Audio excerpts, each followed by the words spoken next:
Merhaba arkadaşlar, Developer Reaction kanalına hoş geldiniz. Bugün yeni bir video ile karşınızdayım. Kimi dinleyeceğiz bugün? Tabii ki Hanabi'yi dinleyeceğiz. Hanabi'nin Spacey Queen isimli parçasını dinleyeceğiz. Biliyorsunuz grubun bir oynatma listesi var. Henüz bir tane şarkılarına tepki vermiştim ama bu ikincisi olacak. Artık zaman içerisinde daha fazla şarkısını dinlemeye başlayacağız grubun. Çaylar kahveler hazırsa bakalım Spacey Queen şarkısı bize neler hissettirecek hep birlikte görelim gelin.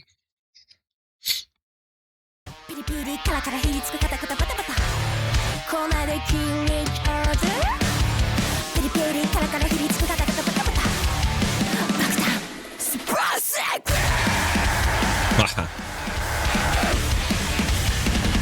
我からと Vale Carlata.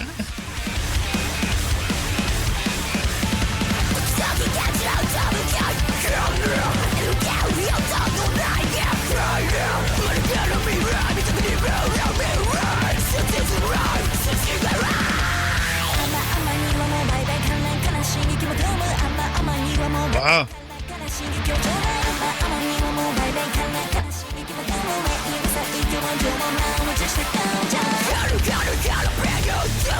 Çok özür dilerim. Harika bir orta bölümdü. Bir daha dinleyelim orayı.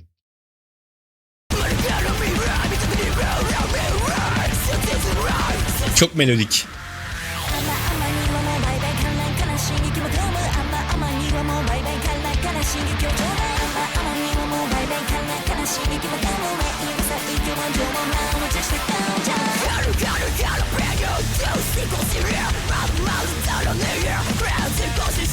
Ah.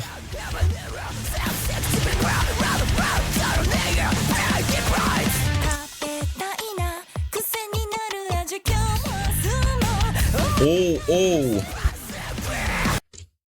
Burayı bir daha dinleyelim. Bas harika geldi.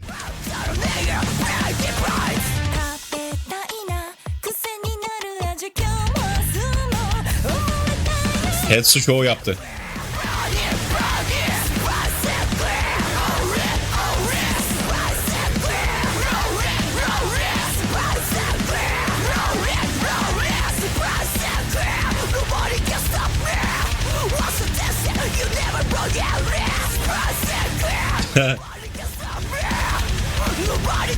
Evet, çift crosslar harika.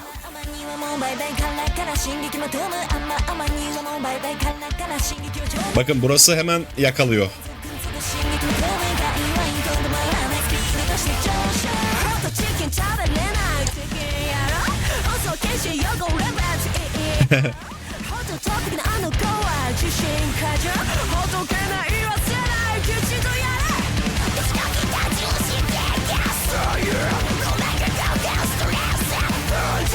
Çok güzel yapıyor ya.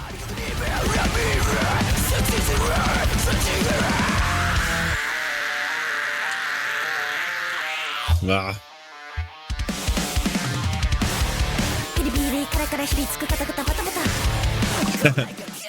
Çok güzel yaptı orayı. Oo.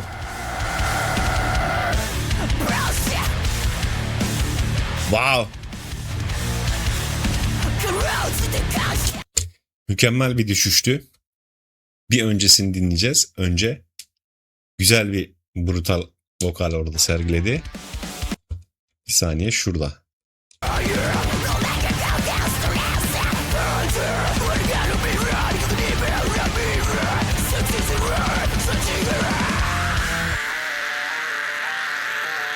Wow.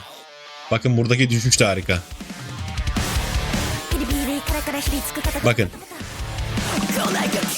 Burada.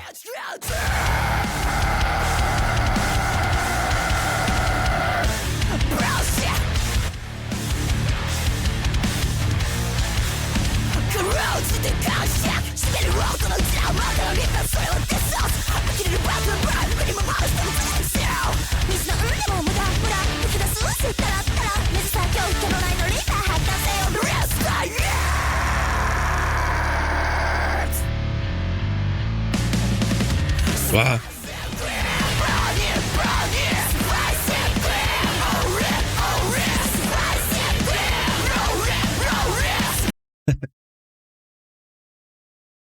Şurada çok komikler.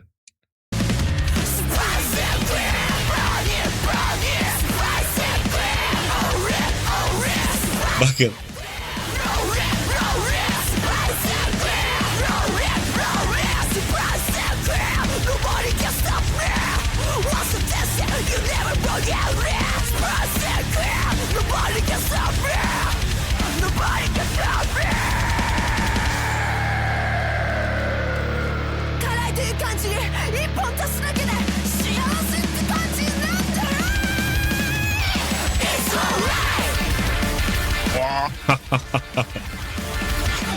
Yukina yakıyor ortalığı.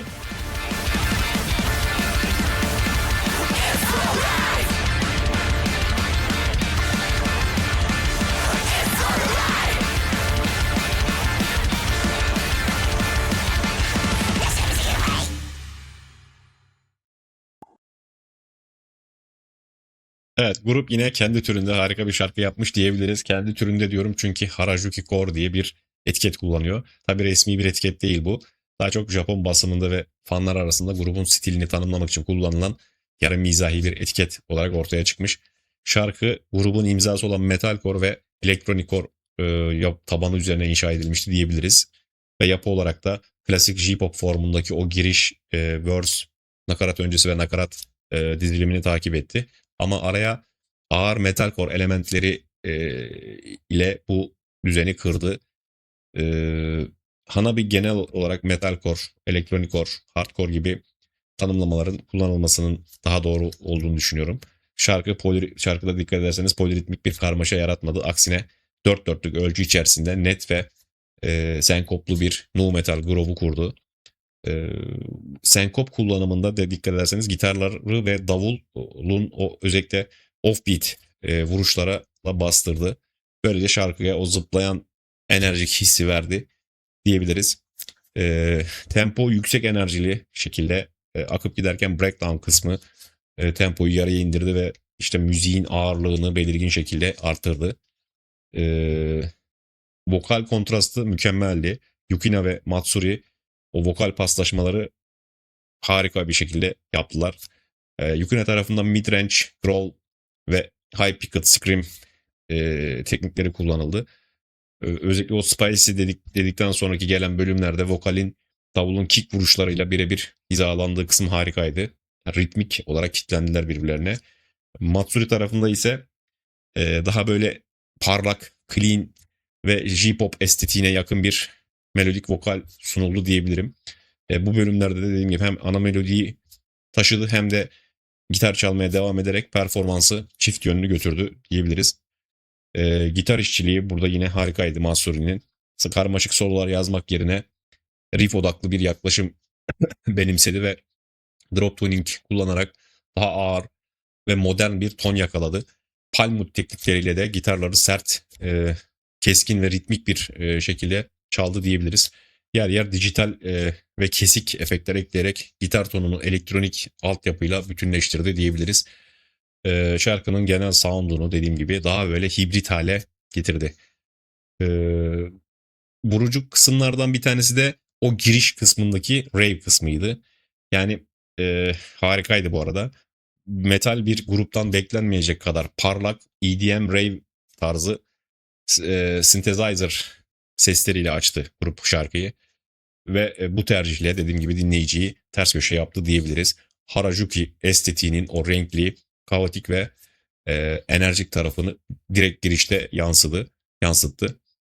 E, Spacey Breakdown kısmı şarkının zirve noktasıydı diyebilirim.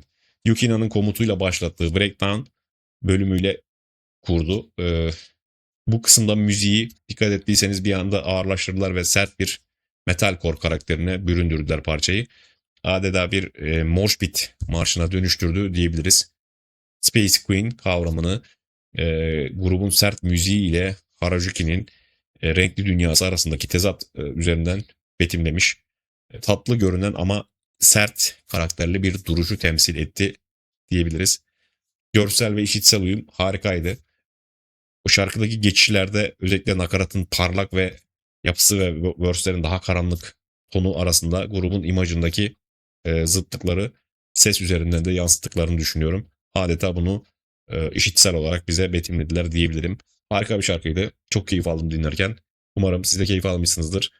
Daha dinlemeye devam edeceğiz grubu. Dediğim gibi bir oynatma listesi var. Hala izlemediyseniz kanalı ziyaret edebilirsiniz.